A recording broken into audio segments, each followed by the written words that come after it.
If you want to own the market rather than picking individual stocks, index funds are the most common starting point. Let's look at how they work. An index is simply a list, like the S&P 500, which tracks 500 of the largest companies in the United States. Research consistently shows that most professional stock pickers struggle to outperform the broad market index over long periods of time.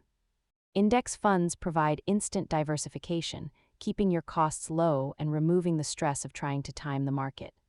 While active funds try to outperform the market using human judgment, index funds simply aim to mirror the market index itself. Over decades, the lower fees associated with index funds can lead to significantly higher account balances due to the power of compounding.